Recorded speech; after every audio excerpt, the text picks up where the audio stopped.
Ngayon ho, mga bossing, iwanan natin yan.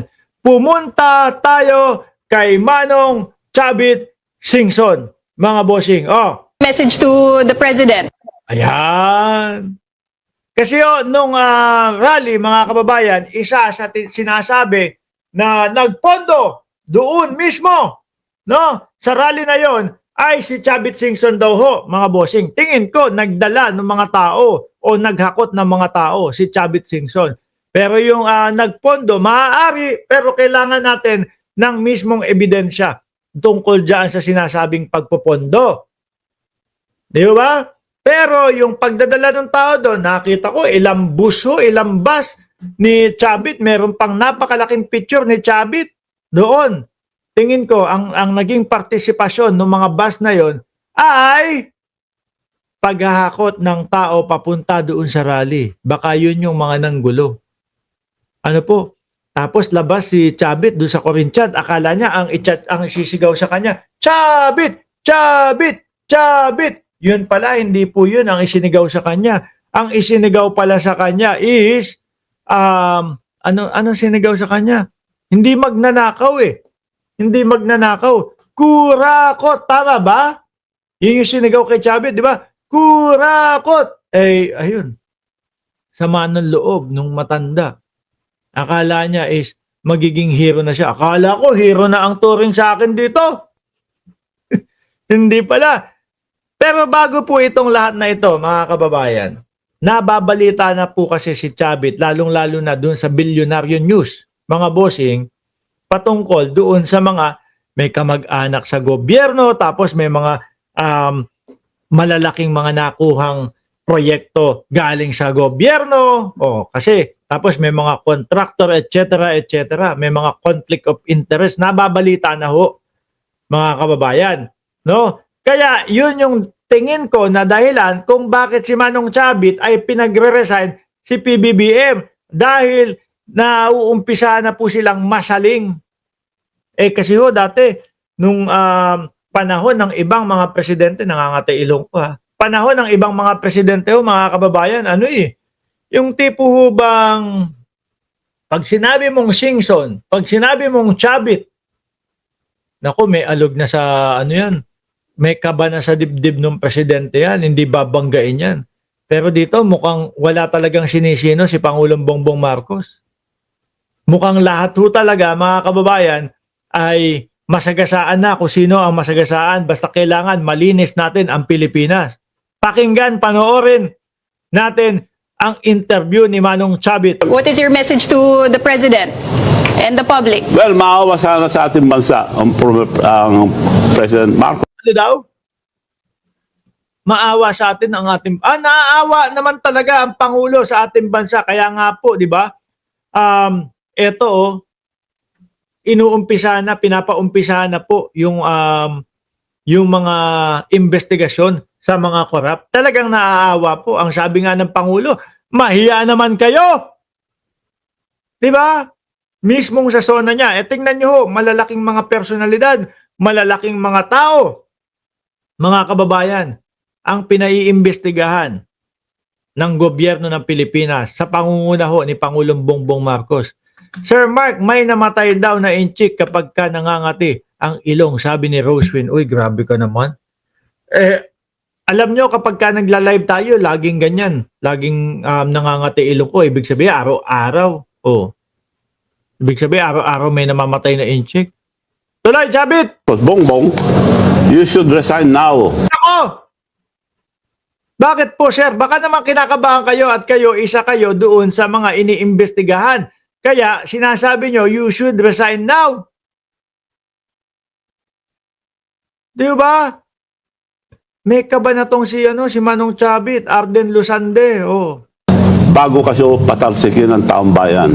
Labo! Sira ata ang tuktok mo na, Manong Chavit. Tumatanda ka na masyado. Naalala mo, nung naglalakad ka doon sa EDSA, akala mo, is kampisenyo yung mga pumunta doon sa EDSA. Hindi, sinigawa ka, kurakot! Kurakot! Ano sabi mo? Bayaran niya mga yan. Tapos ang background, yung mga truck mo, yung mga bus mo, ilan yung bus doon? Kung hindi ako nagkakamali, 2 yung pinakamababa eh. O, sa bus na yon, ilang tao ang mailalagay mo? Higit 100? O, yung iba nakatayo? Eh baka yung dalawa lang yung nakita ko doon sa litrato, pero madami pang iba. Diba? O, tapos sasabihin mo, patatalsikin ng taong bayan? Nek-nek mo daw. Dahil galit ang tao, you don't know, silent lang ang tao. Marami na pong galit. Ako, senyo. Senyo, kayo ang sinisigawan ng kurakot eh. Kayo po yung sinasabihan ng kurakot. Paano naman sa Pangulo mabubuntong yung sinasabi niyong madami ng galit sa Pangulo? Di ba? Alam niyo mga kababayan, dahil ho sa galit ng taong bayan, dahil po sa buwisit ng taong bayan, dahil po sa Makati ang ilong ko talaga, ito dito. Dahil po sa mga nangyayari sa ating bayan, masyado na pong matatapang ang mga Pilipino, mga bossing. Dati po yung mga apelidong Chavit Singson, yung mga ganyan, kabadong magsalita ang mga Pilipino. Pero tingnan nyo ho, mga bossing chief amo sir, wala na. No? Hindi na natatakot. Gusto na talagang ipaglaban ng mamamayang Pilipino ang ating bayan versus doon sa mga ganito. Baka gusto na naman siyang bayaran ni Gloria, no? Tulad ng ginagawa niya kay Erap, manahimik ka na lang daw, tanda, sabi ni Angelito Marquez. Dahil ito na pinakamalaki, at hindi lang ito this is just the tip of the iceberg. Maayos Meron ganun tip of the iceberg pa lang daw ho mga kababayan, at mukhang gustong sabihin ni Bossing Chavit na madami pa ito. Sabi ni sino ba yun? May perang parating Boss Mark pag Makati ang ilong. Palad yun eh. Di ba ako ilong ewan ko baka sipon ang dadating sa akin. Sabit pa, sabit tapos may time tapos na time mo, ikaw na lang ang magsasabing galit ang tao. Sa totoo lang, kayo ang galit kasi hindi na kayo makaporma sa Pangulo. Correct. Gusto nyo, kayo ang masusunod. Mahiya naman kayo. Kurakot ka din. Sabit. Sabi sa iyo, tuloy mo nga yung sasabihin mo, boss. Isang departamento lang ito. Dito na pinakamaraming graft and corruption na Other administration. departments that should be investigated ko. Mabilis Sino yan? DPWH. Kung DPWH man yan, sino nagsiwalat ba? Nung mga kalokohan dyan. Di ba? Pangulo? lang, mabilisan.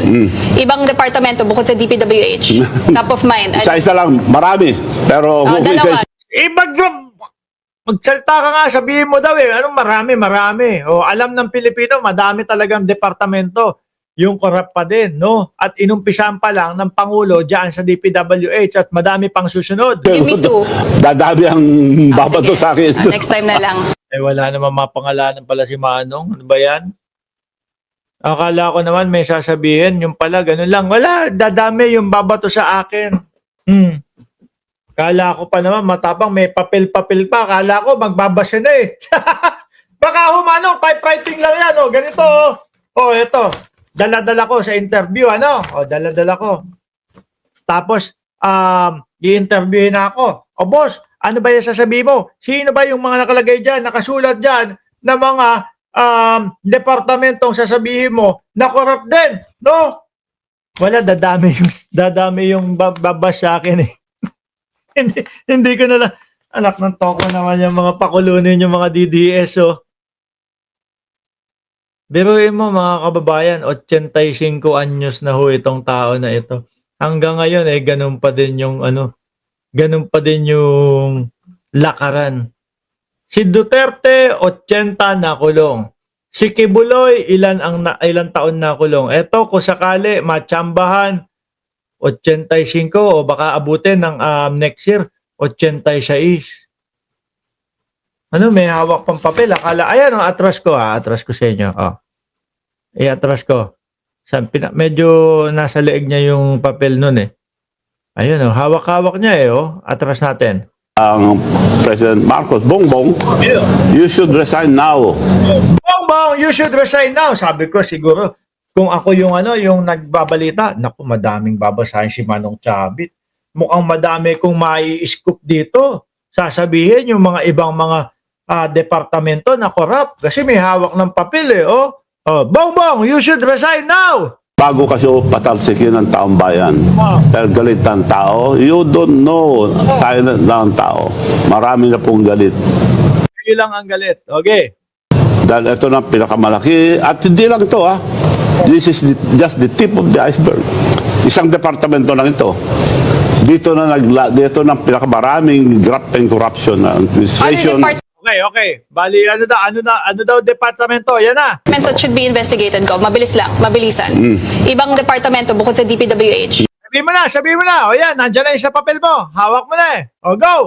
Top of mind. Isa-isa lang, marami. Pero Isa lang, madami. Okay, sabihin mo na.